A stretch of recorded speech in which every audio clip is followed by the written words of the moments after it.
I was on my way to settle my late husband's estate, wearing a cardigan that he said always made my eyes sparkle, when a stranger stopped me on the parking garage roof. His jacket was worn, his gaze was steady, and his words almost made me drop my purse. "Don't sign anything today. Your sister-in-law is plotting against you." And that was the beginning of the story. Sit back and I'll tell you everything. I was 67 years old, a widow of 5 months, and still learning how to get through a day without my Frank. We were married for 37 years of corny jokes, model train conventions, and him always insisting that I let him make the coffee because, "Nora, you measure grounds like you're feeding the whole block." Losing him had been like losing the floor under my feet. One minute I was steady, the next I was falling through empty space. That morning I had a meeting about his estate. Doesn't that sound cold? Estate. To me it was our little blue house with the creaky porch swing, the box of model train parts in the garage, the garden tools with his fingerprints still on the handles. But the world calls it an estate when you've died and left behind a house and some savings. Lawyers like to wrap love in paperwork and stamp it with their seals. I wanted to look put together, even though inside I felt like damp tissue paper. So I put on my navy cardigan, the one Frank always said made my eyes pop like spring violets. I brushed my hair, still mostly auburn but streaked with silver that no bottle could hide anymore. And I clasped the pearl necklace Frank gave me on our 25th anniversary. My little armor, I suppose. The drive downtown was nerve-wracking. I'd always hated city traffic, and the closer I got to Harper and Bell Advisors, the more my palms sweated on the steering wheel. Every stoplight felt like it lasted an hour. I kept talking to Frank in my head. "All right, mister, you'd better be up there watching because if I miss this exit, I'm blaming you."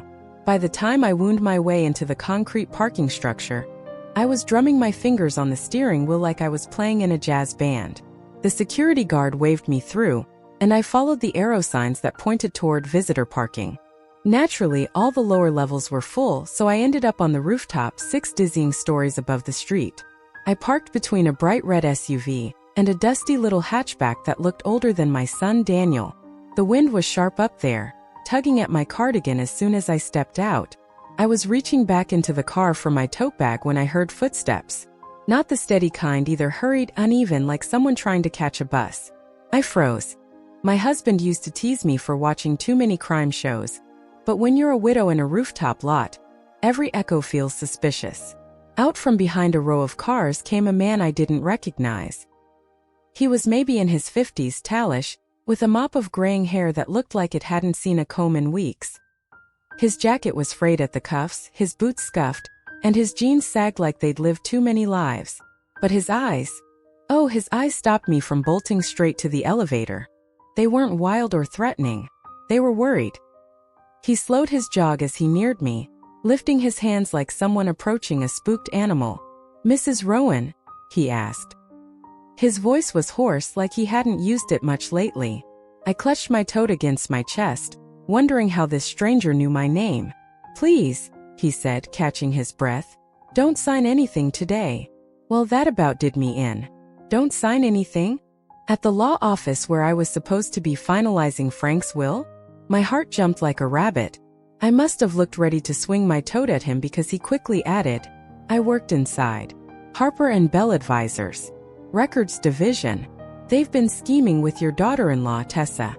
I nearly dropped my bag right there on the asphalt. Sweet Tessa? The same young woman who called me Mom every holiday, who baked those 2 dry lemon bars at Easter, who fussed over Frank in the hospital like a saint in yoga pants. My daughter-in-law who never left the house without her planner and her perfect hair? That Tessa? "Excuse me." I finally managed to croak. He nodded, serious as can be. "My name's Jonah Pike. I was a records technician there for years. I got fired last month. Officially they said budget cuts, but truth is I knew too much.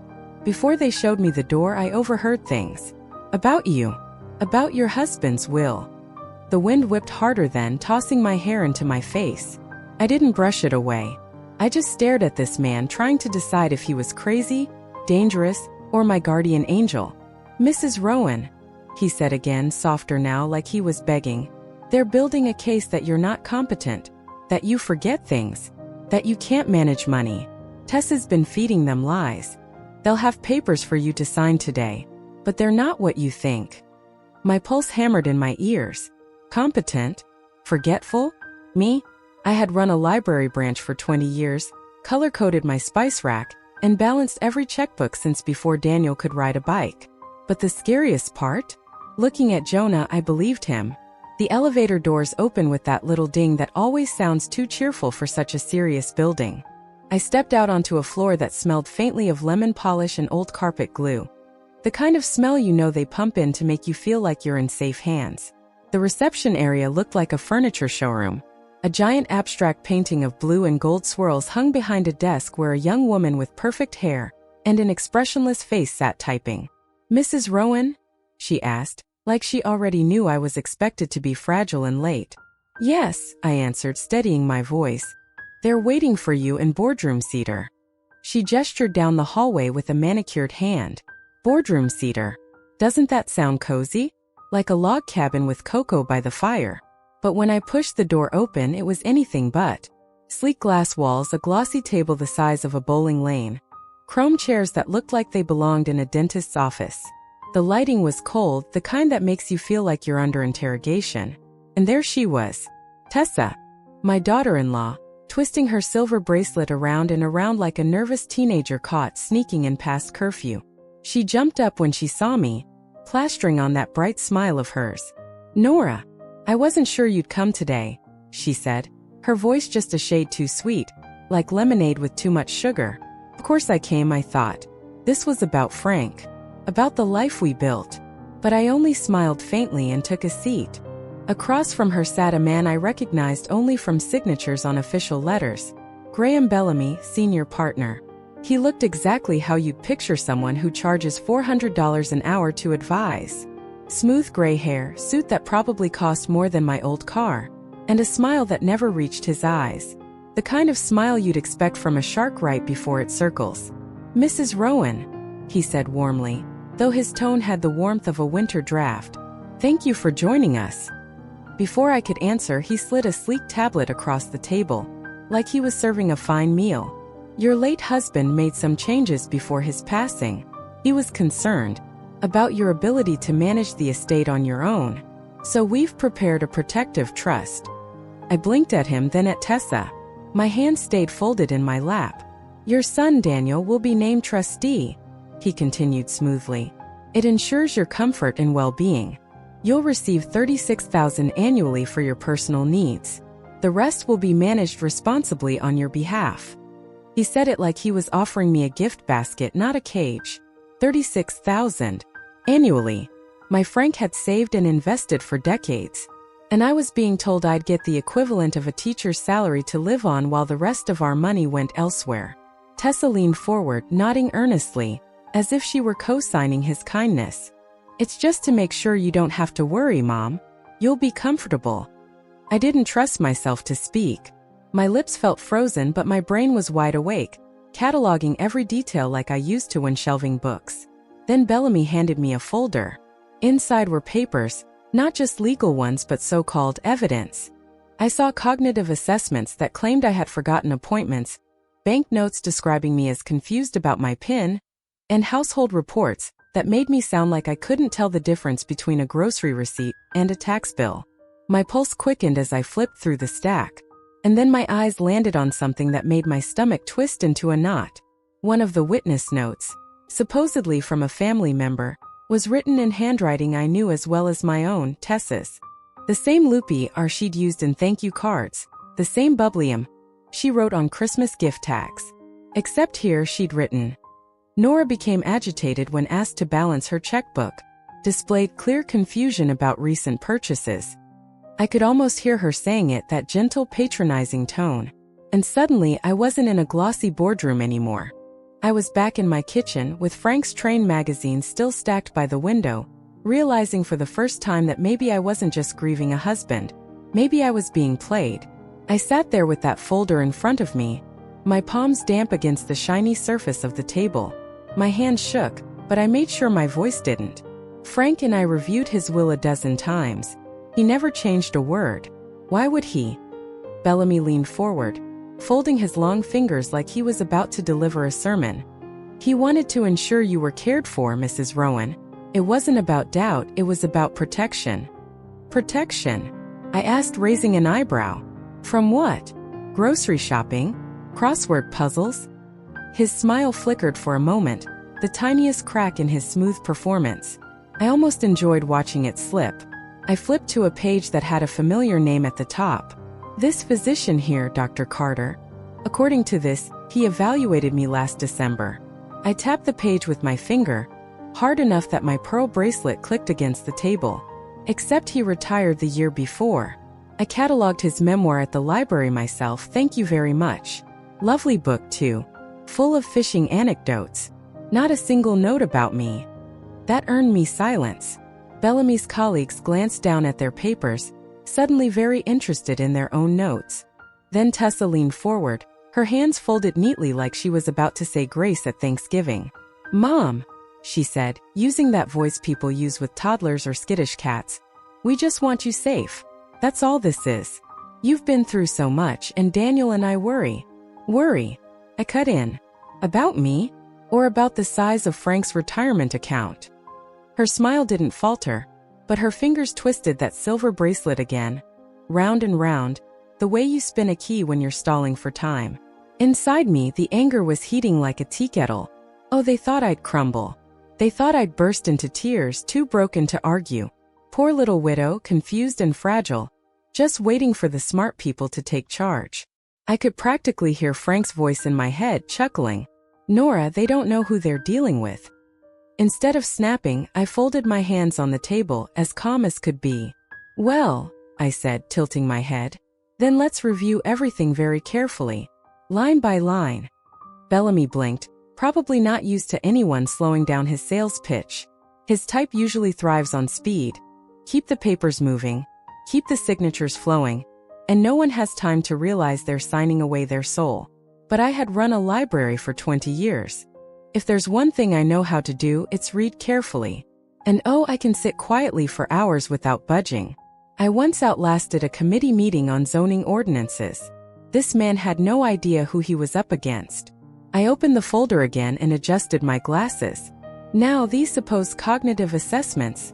I trailed off deliberately, waiting for Bellamy to clear his throat. He didn't. Tessa shifted uncomfortably in her chair. I could almost hear the bracelet squeaking as she twisted it. Tell me, I said, who exactly wrote these? Because the formatting is sloppy, the margins are off, and this one citation references a journal that hasn't existed since 2009. I may be older, but I do still know how to check a source. The silence in the room thickened, heavy as wet wool. For the first time since I walked in, I had the upper hand. And I'll admit it, part of me enjoyed it. They expected a frail widow.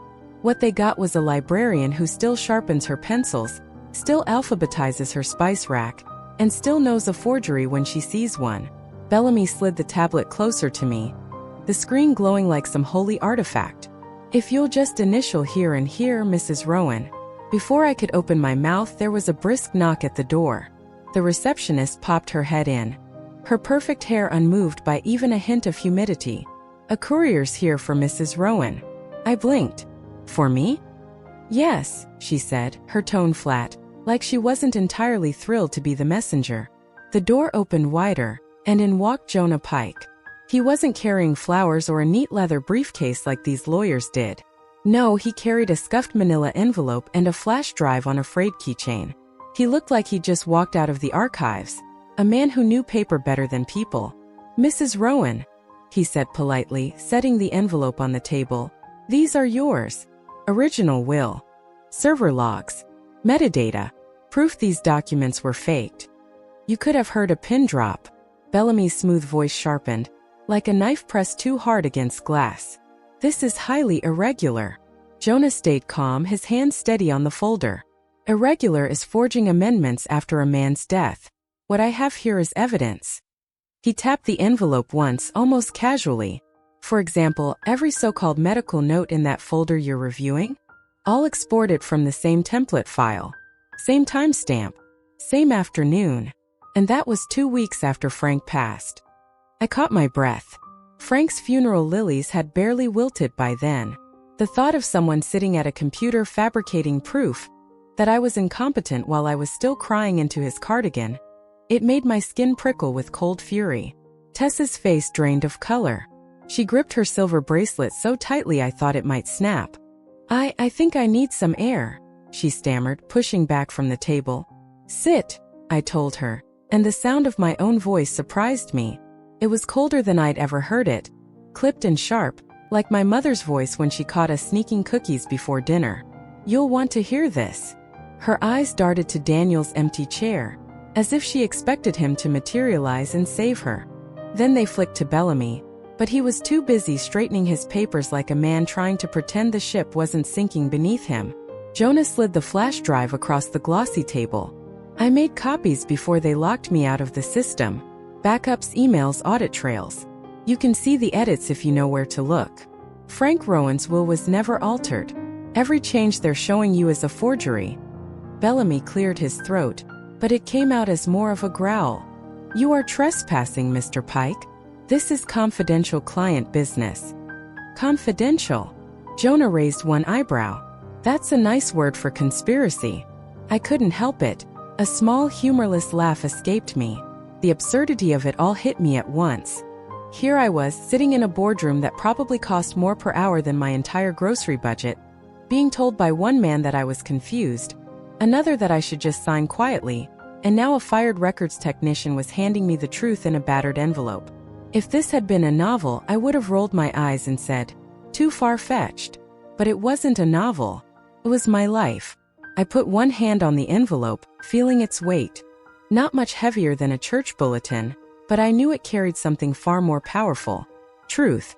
Tessa sat frozen, her hand still clutching that bracelet like a lifeline.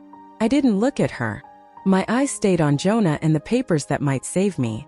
"Go ahead," I said softly, almost to myself. "Let's see what's real."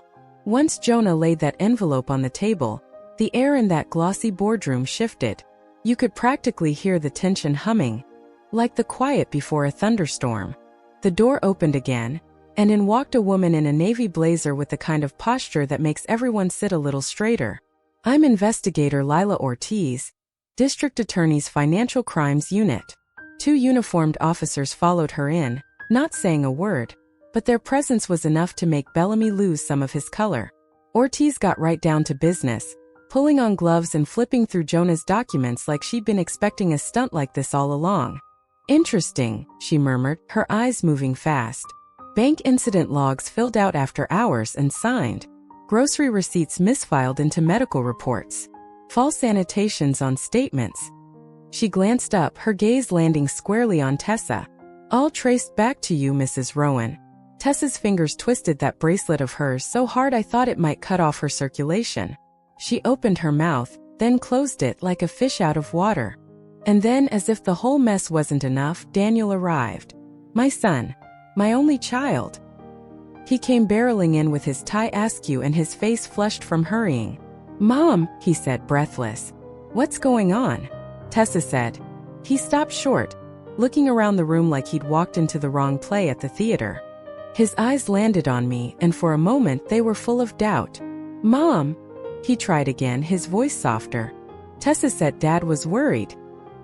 "He wasn't." Ortiz cut in smoothly before I could answer.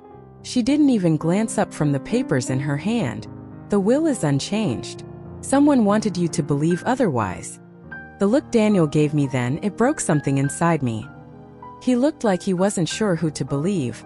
His mother who raised him or the wife who shared his bed. The doubt stung worse than anything Bellamy or Tessa had said all morning. And that's when the mask slipped. Tessa's voice cracked, her words tumbling out in a rush. "Fine. Yes, we owe money. A lot of money. The shop's loans, the mortgages, we're over $400,000 in debt. The trust would fix everything."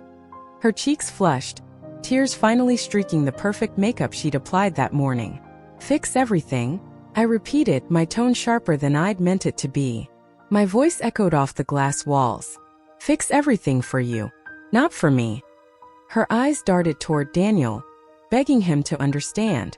But my anger, my grief, my disbelief all came together in one sharp truth. Frank trusted me. Always. Through every bill, every budget, every year of our life together.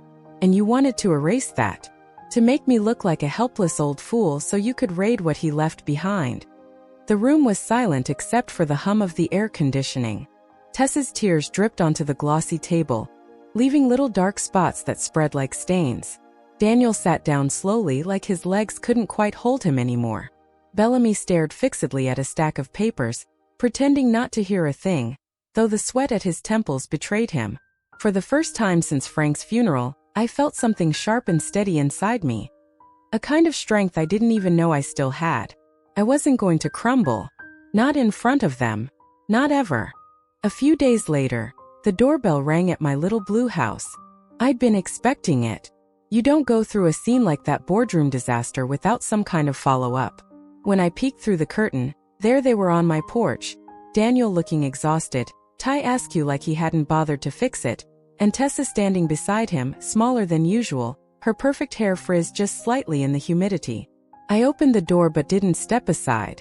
Yes, I asked, my voice clipped. Mom, Daniel said, his voice cracking just a little.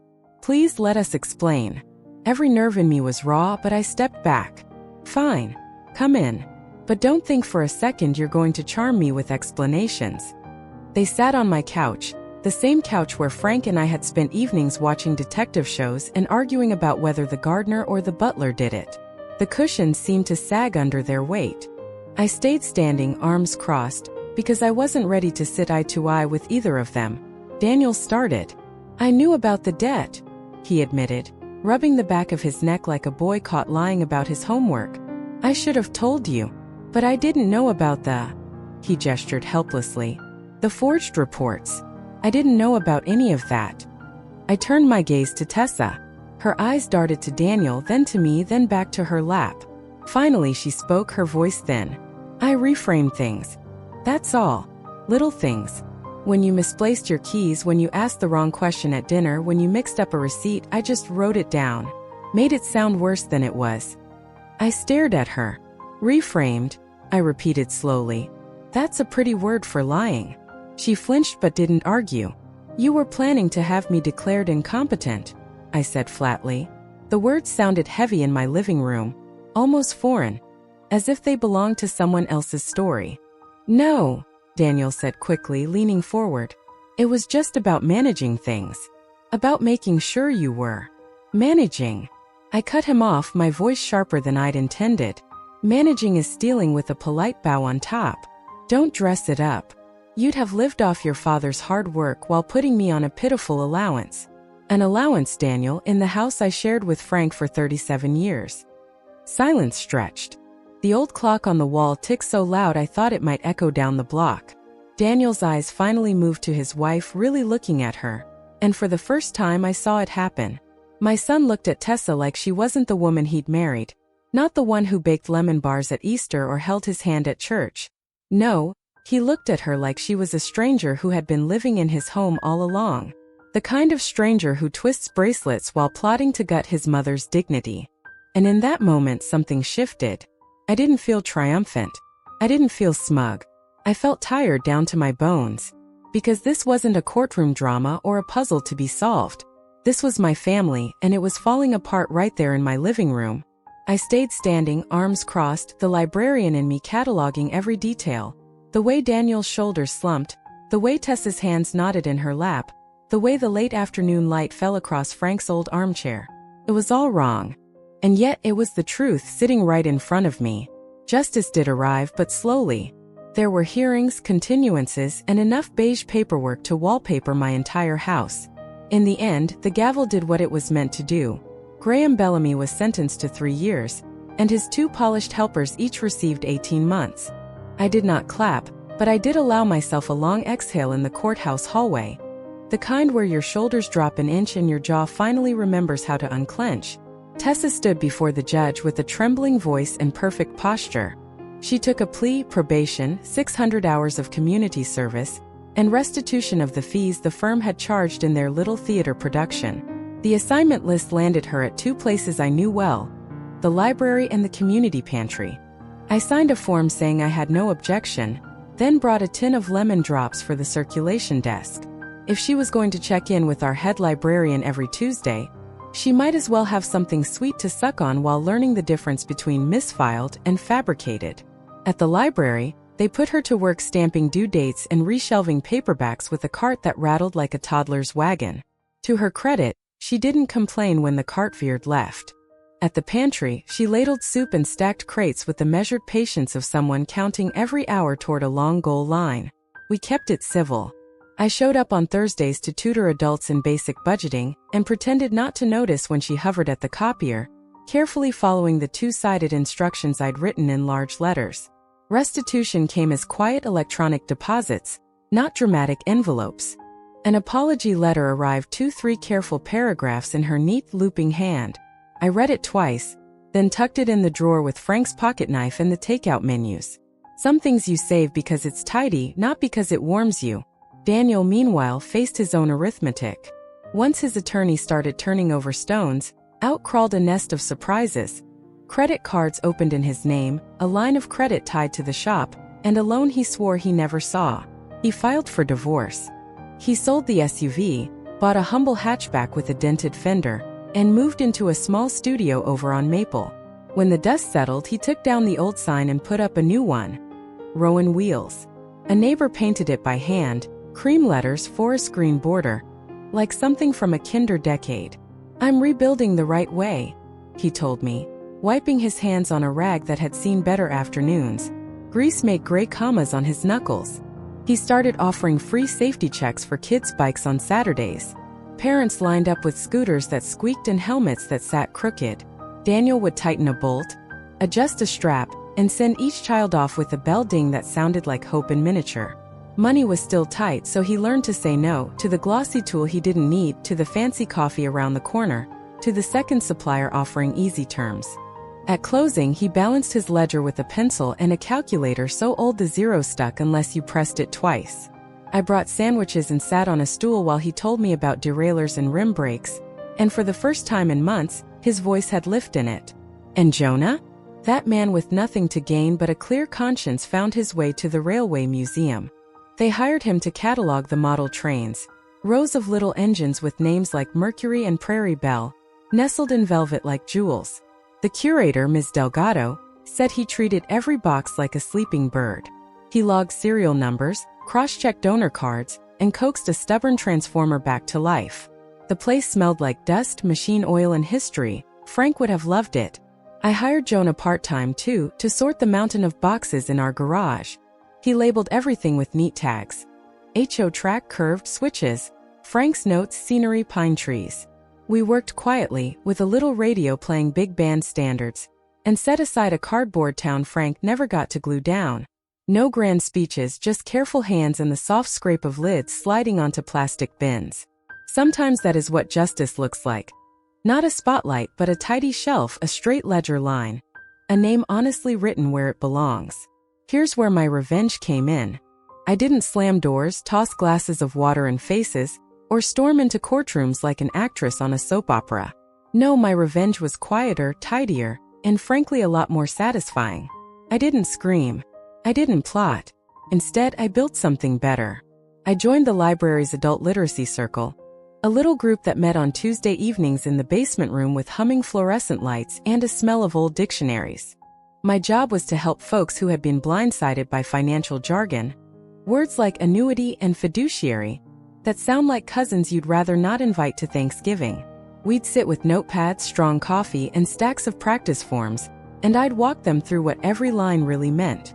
I'd tell them, if a sentence takes 3 breaths to read, it's probably hiding something. They laughed, but they learned, and so did I. Investigator Ortiz asked me to speak at a few community talks too. Scam prevention for seniors. The flyers read, printed in bold, cheerful fonts. I'd stand at a podium in the church hall, microphone squealing once before settling, and tell my story. Not the long, messy version, but enough to make people lean forward. I showed them how easy it is for lies to wear suits and carry briefcases. People took notes on napkins and envelopes, nodding like they just discovered a secret. And the best part? Every time Tessa had to clock her hours at the very same library, she saw me there. Not broken, not diminished, but leading.